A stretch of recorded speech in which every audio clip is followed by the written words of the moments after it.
warahmatullahi wabarakatuh.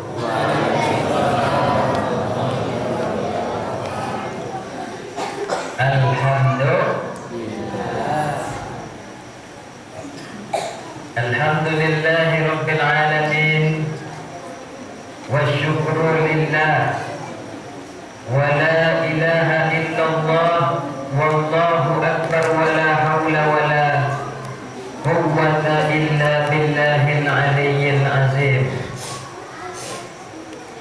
Asyhadu an la ilaha illallah wahdahu la syarika lah wa asyhadu anna Muhammadan abduhu wa rasuluhu sallallahu alaihi wasallam la nabiyya ba'dah. Pada malam hari ini tepat pada tanggal 11, betul Pak ya? 11 Maret 2021. Saya masih kebayang 2020. Nggak terasa sekarang sudah 2021. Ini juga tepat pada tanggal 28 Rajab. Kok bisa 28 Pak Ustaz? Padahal kan 27 Rajab tepat hari Kamis dan tepat hari ini. Kenapa begitu? Karena pergantian tanggal Haji Hijriah itu adalah setelah azan maghrib. Jadi kalau kita mau hari raya Pak, hari raya Idul Adha atau hari raya Idul Fitri, itu takbirannya bukan bentar nanti malam, tengah malam, tapi takbir sudah dimulai nanti setelah kita habis sholat berjemaah maghrib. Itu menandakan bahwa pergantian tanggalnya adalah setelah sholat atau azan maghrib. Tapi tidak apa-apa. Untuk memperingati Isra dan Mi'raj bukan mestinya harus tepat pada tanggal tersebut. Boleh sebelumnya.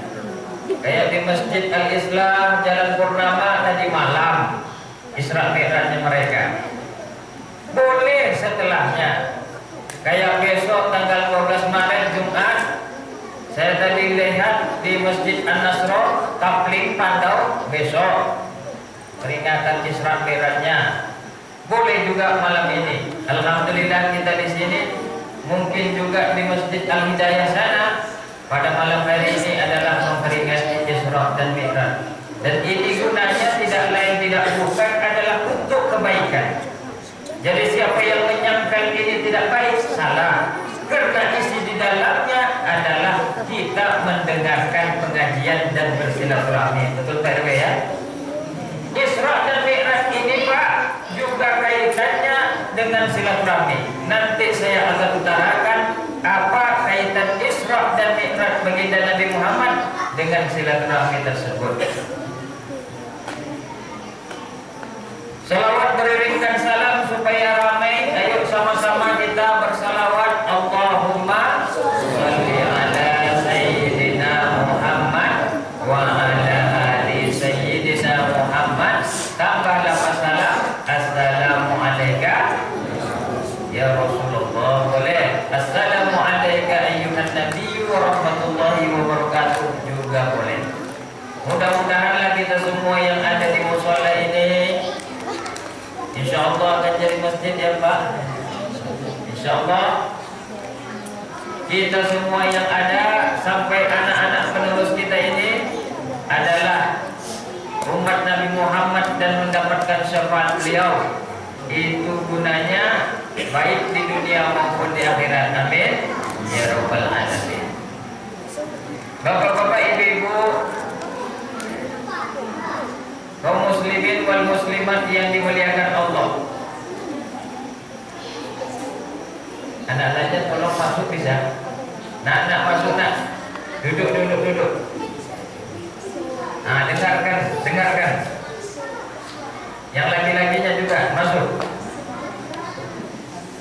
Biasanya Ustaz bawa amplop sedikit untuk kuis, tapi sekarang lupa tadi karena ada lama nggak ceramah kan.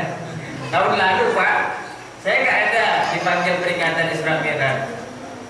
Ramadan saja ceramah cuma satu, biasanya full aja tuh. Nah makanya saya lupa. Biasanya kalau saya ceramah itu saya sediakan amplop untuk anak-anak. Anak-anak duduknya di depan. Nah kalau bisa pindah ke depan. Ayo pindah anak-anak ke depan. Biar ramai dikit. Pindah sini. Jangan takut sama Ustaz. Sok ini aja. Ya. Ayo maju.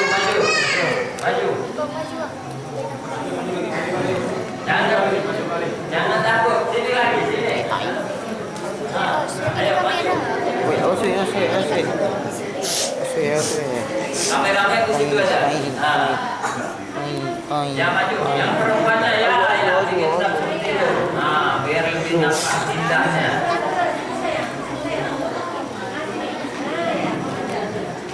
Itu dia. Pindah saja ke sini. Nah, pindah sini. Yang main HP pindah sini. Pindah aja, nggak apa-apa. Jangan diganggu. Pindah, isi penuh, sampai sana. Ayo, mari. Mari yang lain juga. Pindah, penuh, sana. Ayo, mari, satu depan ini. Ayo. Itu dia. Ya lagi ya, nanti nak marah. Ini baru kapal pas penuhnya, Pak. Agak mereng di sini. Syaratnya satu, ya. Syaratnya satu, jangan nampak gigi. Itu saja. Apa syaratnya?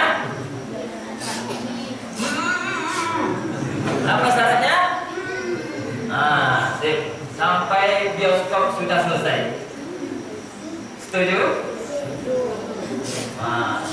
Ya kalau nggak gini nanti dia main sendiri nih Pak.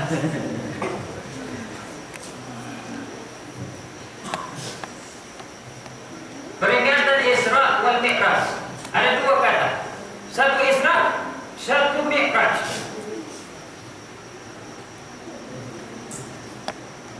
Saya setelah membaca kitab suci Al-Quran mulai dari Al-Fatihah. Jadi Al-Quran ini kan dimulai dari surat Al-Fatihah, selesai dengan surat An-Nas, Qul a'udzu birabbin nas.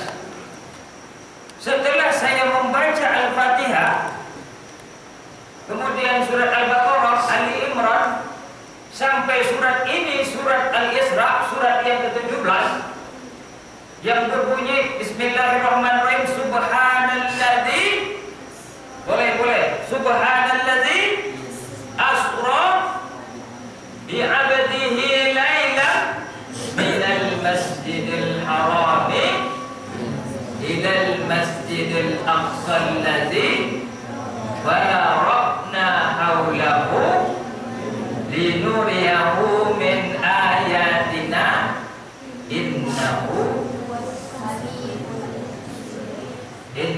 was-sami'ul basir. Bagus. Saya baca lagi surat lain. Setelah surat Al-Isra ini adalah surat yang ke-18. Itu adalah namanya surat Al-Kahfi, Pak. Baik dibaca setiap malam Jumat. Ini kita pas malam Jumat. Saya baca lagi surat yang lain. Saya jumpai surat setelah surat Al-Fatihah, yaitu surat Al-Hadid. Awalnya adalah Sabbaha. Setelah itu awalnya setelah surat Al-Hadid juga Sabbaha. Lalu saya masuk ke juz amma, juz 30, ada surat Al-A'la diawali dengan Sabbihis. Jadi yang memulai dengan kata Subhana cumanlah surat Al-Isra ini saya jumpai. Yang lainnya kebanyakan Alif Lam Mim. Ada juga Alif Lam Ra, ya. Ada juga Qul, baik Qul ya ayyuh, atau Qul huwallahu ahad, atau Qul a'udzu birabbil falaq, atau Qul a'udzu birabbin nas. Subhana, cuman surat Al-Isra ini saya jumpai yang diawali dengan Subhana. Kenapa diawali dengan Subhana? Ternyata kalau kita merasa kagum terhadap sesuatu itu, kita ucapkan apa? Subhanallah. Siapa yang tahu arti subhanallah? Bapaknya yang tahu subhanallah itu artinya apa? Kalau pindah ke bahasa Indonesianya, Bu, subhanallah artinya maha suci Allah. Itu baru pindah ke bahasa Indonesia. Ternyata subhana itu, maha suci itu memiliki makna. Maknanya adalah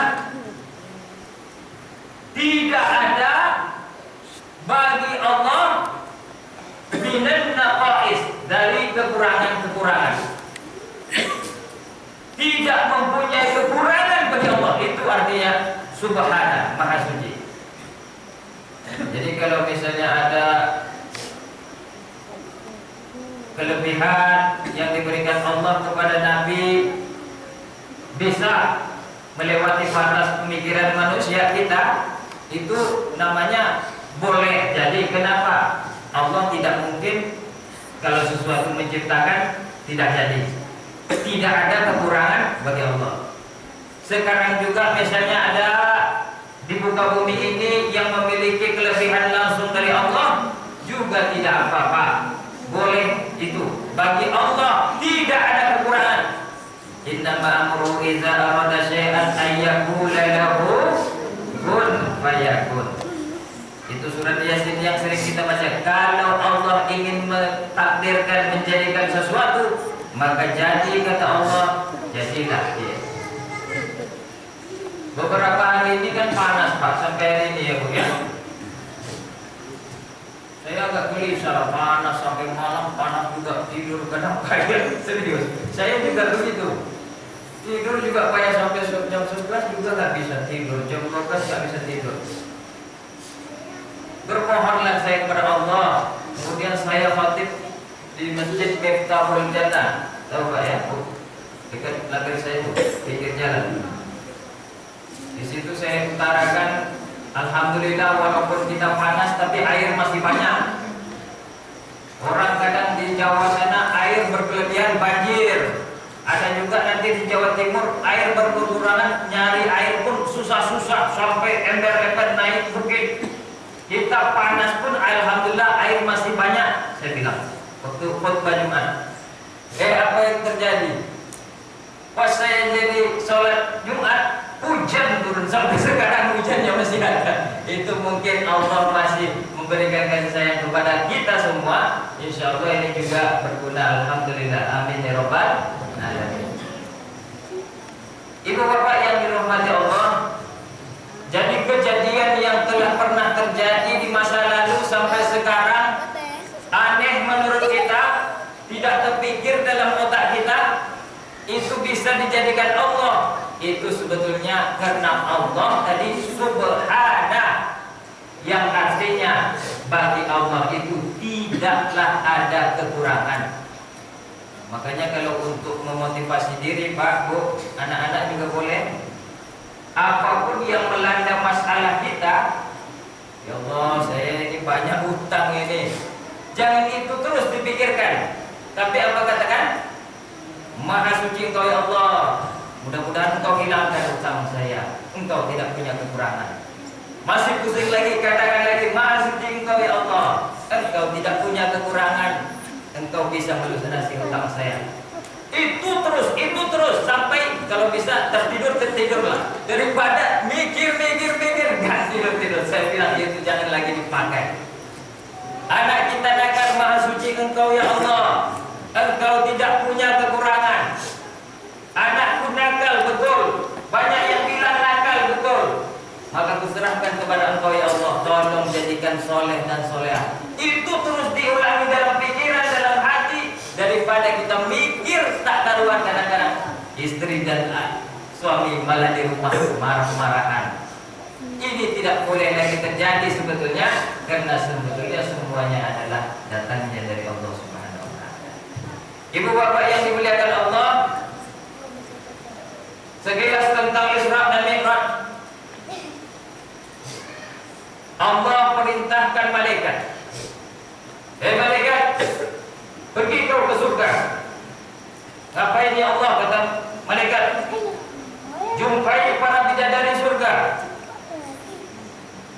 Katakan dan kabarkan kepada mereka bahwa salah satu di antara mereka yang akan dijadikan kendaraannya Nabi Muhammad untuk peristiwa besar Isra dan Mi'raj. Kabarkan. Dan malaikat pun datang ke surga, mengabarkan seluruh bidadari-bidadari, semuanya bersiap-siap, semuanya memperindah diri, namanya juga supaya terpilih menjadi miss, ataupun kendaraan yang akan dipakai Nabi. Ini berarti adalah sebuah penghormatan besar. Semuanya memperelok diri, ada yang mempercantik kukunya. Tidak ada istilah-istilah kalau wanita begitu. Ada yang memperindah pakaiannya, ada yang mewangi-wangi badannya, ada juga pokoknya yang memperindah celah matanya.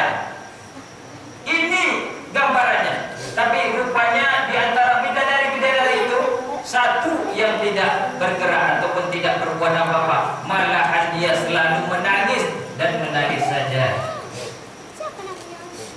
Lalu setelah dilihat oleh para malaikat itu, jumpalah sama yang saat ini, kenapa gak siap-siap? Kenapa gak siap-siap? Siap-siaplah, barangkali nanti terpilih. Lalu kata bidadari itu, saya dah tua, saya gak mungkin terpilih. Ini aja saya udah lemah. Pesimis dia. Apa kata malaikat? Enggak begitu, Bu. Banyak ikut terpilih loh. Kenapa? Ternyata ibu udah lama merindukan baginda Rasulullah Sallallahu Alaihi Wasallam. Masa iya? Iya, siap-siap. Kenapa? Kita berangkat ke bumi. Inilah yang akan menjadi kendaraan Nabi. Maka konon katanya nama bidadari itu adalah Maimun. Maka kalau ada wanita, ibu-ibu sekarang anak-anak perempuan yang namanya Maimunah, ya, itu berarti berasal dari kata cerita kurang yang namanya bidadari Maimun. Kenapa harus ditambah ha, Ustaz? Maimunah untuk kalau dalam tatanan bahasa Arab semua yang wanita tambah ha. Kalau kita Muslim, nama kita Pak Muslim. Kalau ibunya namanya Muslimah. Kalau kita mukmin atau khairul mukmin, nama kita ibunya namanya mukminah. Pokoknya kalau tatanan bahasa Arab pakai a semuanya. Oleh karena itu kita kalau ada menamakan anak wanita tentu dengan tambah juga gitu. Aisyah, Muslimah, Maimunah dan lain-lain sebagainya. Lalu turunlah Maimun ini ke Ka'bah ataupun di sekitar Arab. Inilah awal perjalanan Isra. Jadi Isra artinya adalah perjalanan di bumi. Itu harus digaris di bawah. Isra perjalanan di mana? Bumi. Di bumi. Mi'raj itu adalah perjalanan ke langit. Mi'raj artinya adalah naik atau tangga. Isra artinya adalah berjalan malam. Maka cocoklah kalau misalnya kita dengar ada Israel, orang-orang Israel, Pak. Israel itu ternyata adalah nama nabi. Nama nabi siapa Pak Ustaz Israel itu? Itu nama nabi ayahnya Nabi Yusuf. Nabi Yusuf paling ganteng, punya ayah Nabi Yakub. Yakub nama samaran atau nama lainnya, nama gelarnya adalah Israel. Anak Nabi Yakub, cucu Nabi Yakub, cicit Nabi Yakub sampai sekarang yang masih hidup itu dinamakan dengan Bani Israel. Nah, ini namanya sejarah. Isra sama dengan Israel. Israel orangnya suka berjalan malam. Ibu bapak yang dimuliakan Allah, sampailah malaikat Jibril dan tadi Maimun atau Burak sampai menghadap Nabi Muhammad Sallallahu Alaihi Wasallam. Assalamualaikum. Waalaikumsalam. Ya Rasulullah, ya. Siapa Anda? Saya Jibril. Kenapa? Engkau diperintahkan Allah untuk berjalan atau untuk Isra dan Mi'raj. Kapan? Malam ini. Iya, siap-siaplah. Siap-siap Rasulullah. Sebelum berangkat, konon ceritanya Rasulullah dibelah lagi dadanya. Jadi Rasulullah SAW ini 2 kali dibelah dadanya, Pak. Pertama ketika beliau masih kanak-kanak. Ketika itu masih dipelihara oleh Ibunda Halimah Tusa'diyah. Ibunda Halimah Tusa'diyah memelihara beliau. Kemudian nampaklah oleh anaknya Halimah namanya Damra.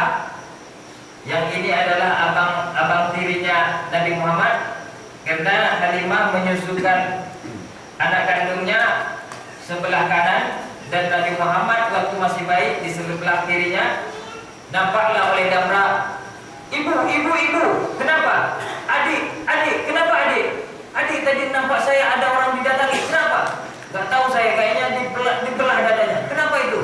Saya gak tahu ibu, kata Damra. Akhirnya dipanggillah Muhammad, dibalikkan lagi ke ibunya Siti Aminah. Itu cerita pertamanya dibelah Nabi Muhammad. Sebelum Isra ini, Bu, juga dibelah juga dadanya. Dibersihkan dari sifat yang mungkin ada yang tidak baik, kemudian diisi dengan yang baik. Secara ilmunya diisi oleh 6 ilmu. Pertama iman, kedua Islam, ketiga tauhid, keempat makrifat, kelima ilmu, keenam hikmah. Barulah Nabi Muhammad bisa berangkat. Inilah sebenarnya kalau kita mau sholat harus wudhu dulu, ya kan? Kalau kita mau sholat harus suci dulu. Bahkan kalau kita baru bangun tidur, khawatir kita nggak tahu ada terjadi malam itu, mandi dulu, baru wudhu, baru sholat. Nggak bisa langsung wudhu sholat. Sebelum sesuatu yang bersih, bersuci dulu. Kalau kita mau ke tanah suci, umroh, haji, biasanya apa yang kita lakukan?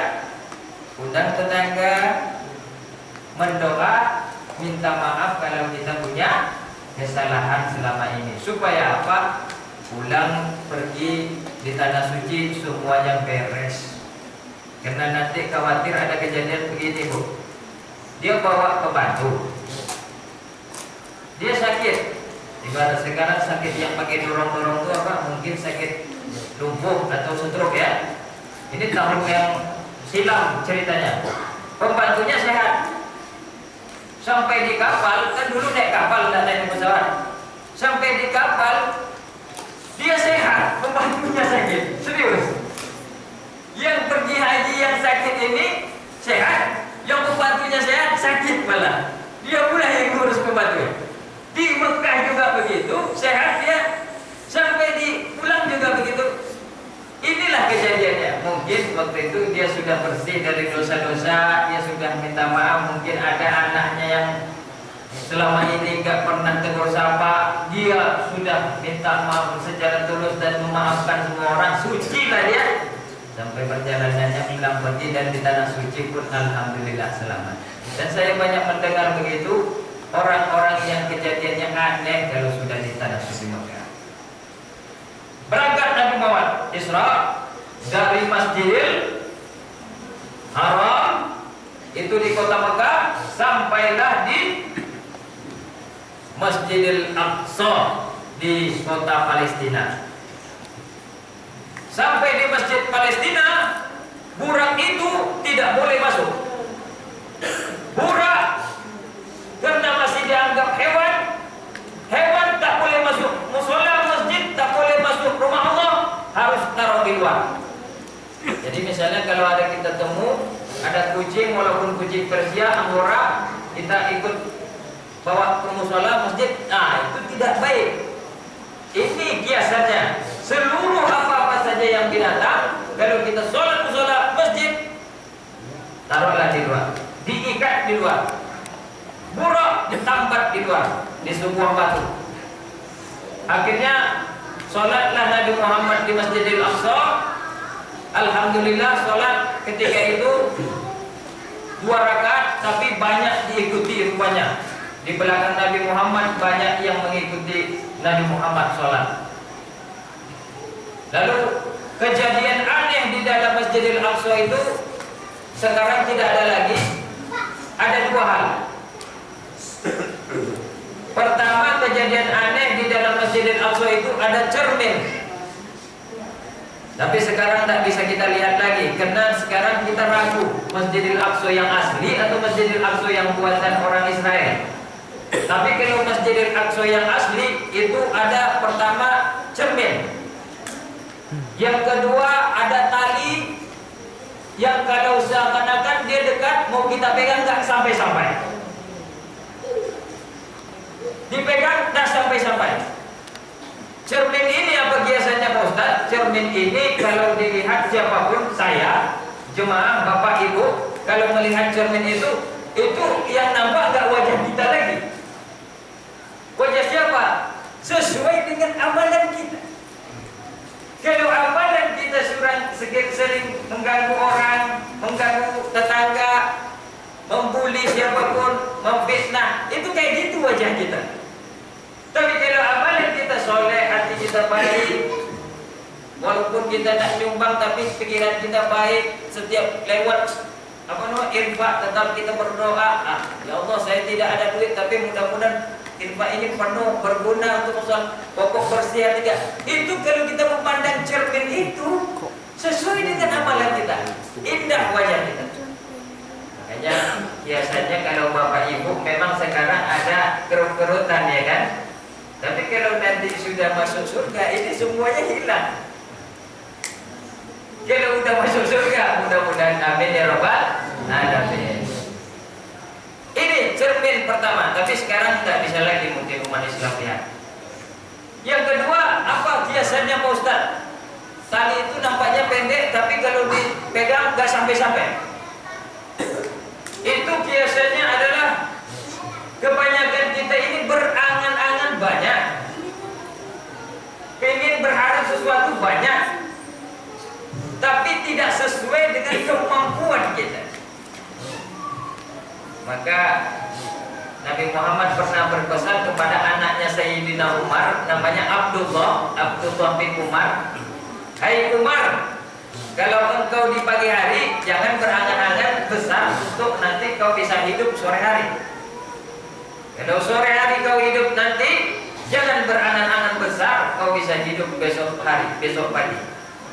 Apalagi sekarang mungkin sudah banyak kita lihat tetangga udah innalillah ya, tetangga udah innalillah, keluarga kadang innalillah ya, semua. Tapi kita jangan khawatir kali ya pasti meninggal, tapi kita tetap jangan banyak berangan-angan atau memperpanjang angan-angan.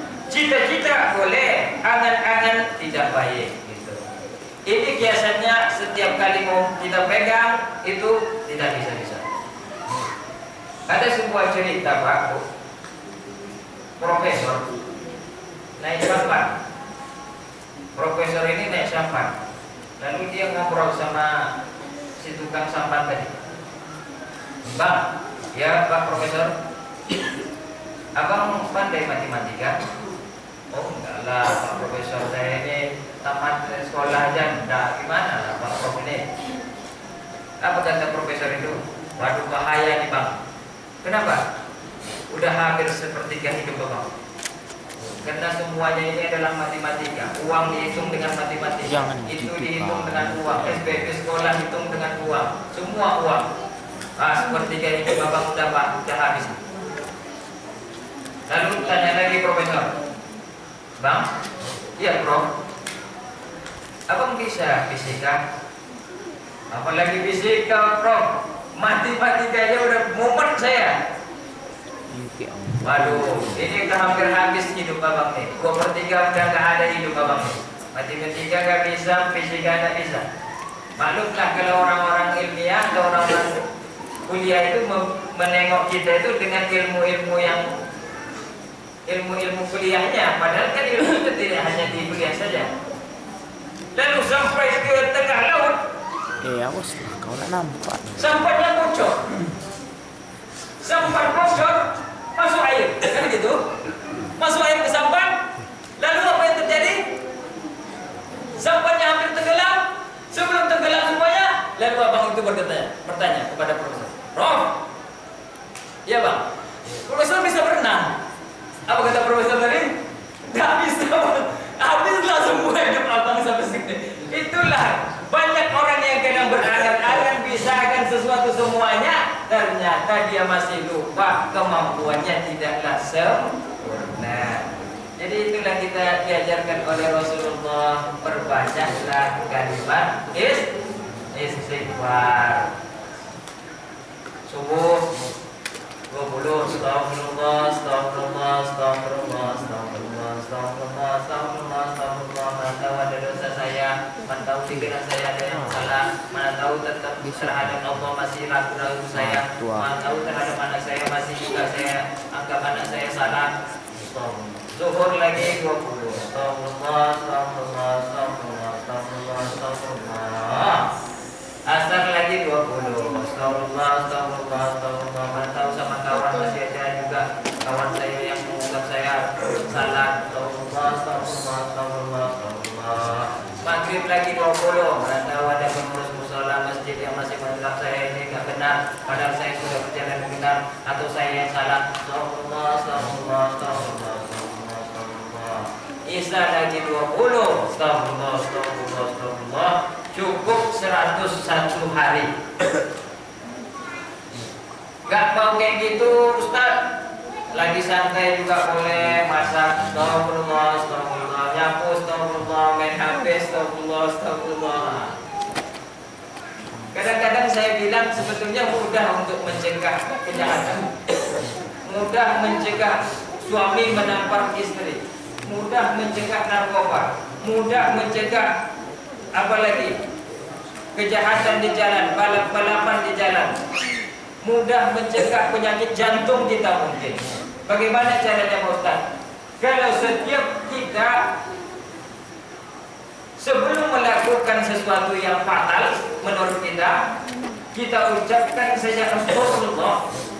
Misalnya suami ini marah kepada istri, sebelum dihancurkannya TV, astagfirullah, astagfirullah, astagfirullah. Itu mudah-mudahan gak jadi tuh. Tapi kalau kita tidak mikir lagi ya, bam, dah nanti bam, cerita lain lah nanti. Marah kepada murid, marah kepada bam, habislah cerita lain lah nanti. Tapi kalau misalnya mau marah kita, astagfirullah. Saya yakin dan percaya, walaupun tidak hilang emosi kita itu Pak, minimal 30, 40 berkurang itu. Kalau tidak buktikan saja lah besok kalau terjadi misalnya ada anak muda remaja ngumpul, naik Honda, kita naik mobil misalnya, sama-sama keluarga, hampir nyenggol mobil kita, nggak kena, nggak kegores. Biasanya apa yang keluar dari mulut kita?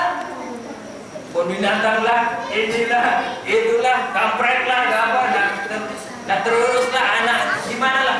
Coba sebelum kita mengucapkan itu, saya sering katakan apa?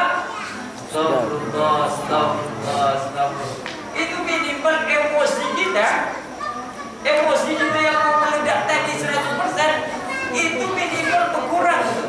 Kalau nggak percayalah, saya sendiri, ya namanya saya juga manusia Pak ya, pasti pernah marah sama orang. Sebelum saya kadang mau marah besar kan kadang-kadang ada juga orang mau menghina, misalnya pengajian, orang mau marah besar saya, tapi saya bilang astagfirullah, astagfirullah. Kenapa? Kadang-kadang kita nggak ngerti kadang masalah itu, kemudian marah aja itu. Anak kita misalnya gini-gini kelahi sama anak kita bela yang besar, padahal yang besar salah, karena nggak ganti kita bela, jadinya salah paham. Makanya ini sebetulnya yang terjadi kehidupan ini, kekurangan mengucapkan istighfar sebelum terjadi kemarahan. Mudah-mudahan jangan terlalu terbawa emosi setiap saat. Yang berikutnya ada di luar Masjid Aqsa itu batu. Jadi ada batu yang diikat tadi. Angkat dari diikat kurang. Ternyata sebelum Nabi Muhammad mau naik Mi'raj, batu itu mau ikut. Ketika naik, lalu Nabi Muhammad dan Jibril tengok, kenapa batu mau ikut? Lalu Jibril bilang, hei batu, kamu tidak diperintahkan untuk Mi'raj atau tidak ada perintah Allah. Lalu apa kata batu itu? Oh, kalau begitu saya tak mau turun sampai dunia kiamat. Itu konon ceritanya, batu itu kalau orang lewat di bawahnya lalu memandang ke batu itu seindah-indahnya. Sampai misalnya kalau ada ibu hamil menengok ke batu itu sampai keluar anaknya dan terasa lagi. Tapi ini juga takut orang-orang Israel non-Muslim itu, maka dicorlah juga sampai ke batu itu. Tapi dipaskan cornya itu ke batu itu tidak pernah sampai-sampai. Ada aja jaraknya. Ini karamat ataupun apa namanya? Mukjizat, pokoknya ini namanya kelebihan yang ada di sekitar Masjidil Aqsa tadi ketika peristiwa Isra dan Mi'raj. Lalu sebelum berangkat, malaikat Jibril tawar kepada Nabi Muhammad ada 2 minuman. Satu minuman susu, satu lagi minuman arak. Jadi kalau kena cerita minum-minum, saya juga minum dulu. Boleh Bu ya? Ditawarkan susu. Susu ini lambang baik. Ditawarkan arak. Arak ini miras. Ini terakhir-terakhir ini kita lihat ada undang-undang mau disahkan minuman keras. Jadi saya dengar gimana kalau nanti disahkan, nanti kedai-kedai kecil ada kampur whisky, Guinness, Indomaret ada Guinness, kampur whisky, nanti sampai kedai-kedai kita ibu juga ada. Bingung nanti kalau orang udah pada mampu. Orang sadar saja Pak, orang sadar saja kalau melakukan sesuatu dengan rasa malas, rasa emosi, pasti tidak sempurna. Ini orang sadar kayak kita. Kita misalnya nyangkul nih, lagi banyak pikiran, itu bisa kena itu jempol kita, ataupun pikiran. Nah, ini orang sadar, lagi buat kue ibu misalnya, lagi nengok film Korea, itu bisa melenceng. Ini orang sadar. Apalagi orang nggak sadar kan, kalau udah minum minuman keras, itu ceritanya nggak sadar lagi. Kalau dilegalkan bagaimana nanti nasib kita, umat dan anak-anak kita? Syukur alhamdulillah ya. Saya minum dulu ya. Diminumlah susu. Spontan Nabi Muhammad tak pilih arak, pilih langsung susu.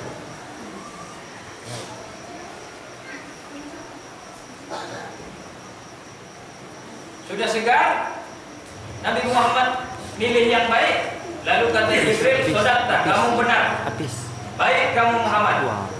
Kalau kau pilih tadinya miras ataupun arak, tentu umatmu pasti banyak mabuk-mabukan. Tapi jika kau memilih minuman yang baik, insya Allah banyak umatmu yang soleh-soleh. Amin ya Rabbal alamin. Naiklah Mi'raj. Ini mesti kita rekam. Mi'raj itu melewati langit. Ada berapa langit Bu? 7. Langit. Sebetulnya kita hidup Pak, Bu. Saya sendiri kadang-kadang berkata dalam hati saya kadang malu untuk berbuat keburukan, saya malu untuk berbuat pelit, saya malu untuk berbuat malas. Kenapa? Secara tidak langsung, menurut pikiran saya boleh dibenarkan, kita ini diperhatikan oleh penduduk langit.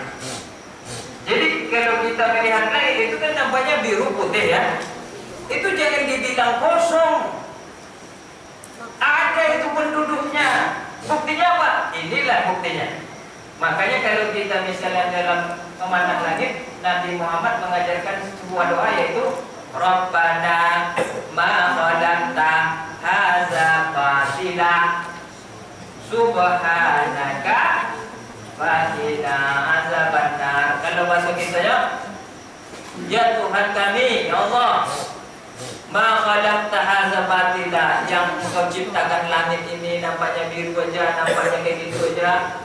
Batila, tidak mungkin, tidak ada gunanya. Subhanaka, balik tadi lagi. Subhanallazi, maha suci Engkau ya Allah. Faqina azabannar, maka lindungilah kami dari api neraka.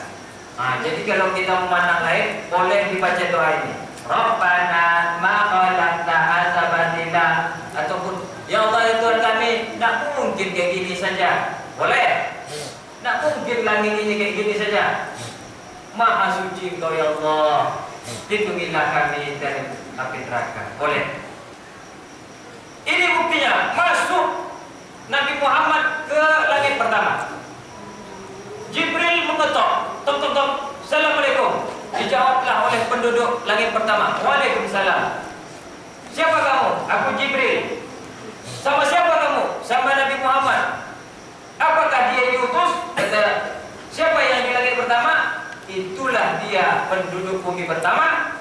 Datuk kita sama-sama Nabi Adam alaihi salam. Jadi kalau ada yang tanya, siapa di langit pertama? Nabi Adam alaihi salam. Kalau dia diutus kata Nabi Adam, silakan masuk. Akhirnya berjumpa Nabi Adam dengan Nabi Muhammad. Lalu setelah itu baru naik ke langit kedua. Langit kedua ada dua orang di situ. Siapa aja Ustaz? Nabi Isa alaihi salam dan Nabi Yahya alaihi salam. Jadi ada Isa dan Yahya. Konon Isa dan Yahya ini adalah termasuk saudara. Dia tidak jauh jaraknya.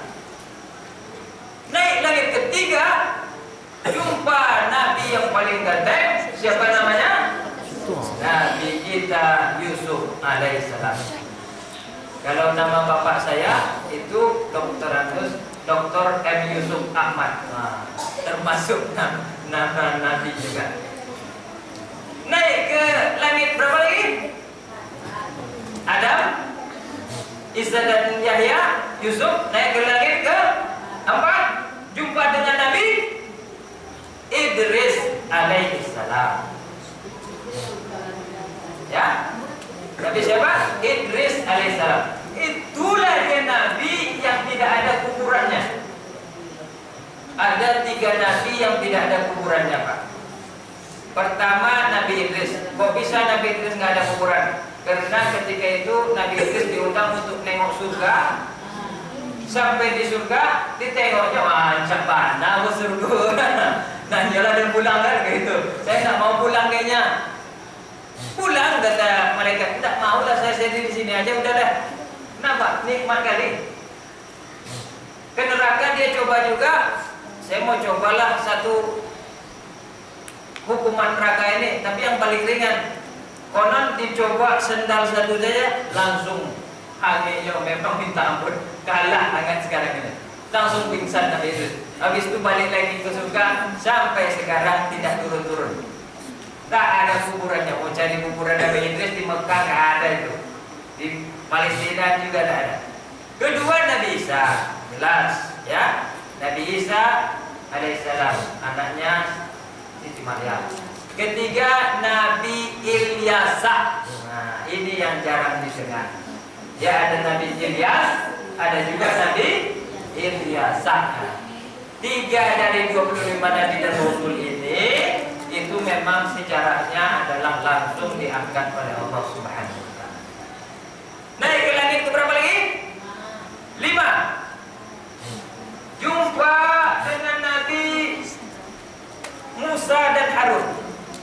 Ada yang mengatakan jumpa Nabi Harun saja. Jumpa dengan Nabi Musa dan Harun. Kenapa Musa dan Harun? Beliau ini dekat. Bahkan dikatakan kakak beradik. Musa kemana-mana katanya harus ada Harun. Kenapa? Ketika Nabi Musa kecil itu kan diasuh oleh ayah angkatnya, namanya Fir'aun. Jadi Fir'aun itu asli ayahnya.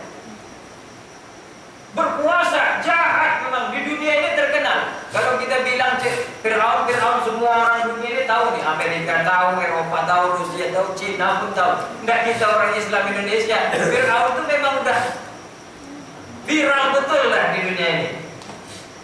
Itu ayah angkatnya Nabi Musa.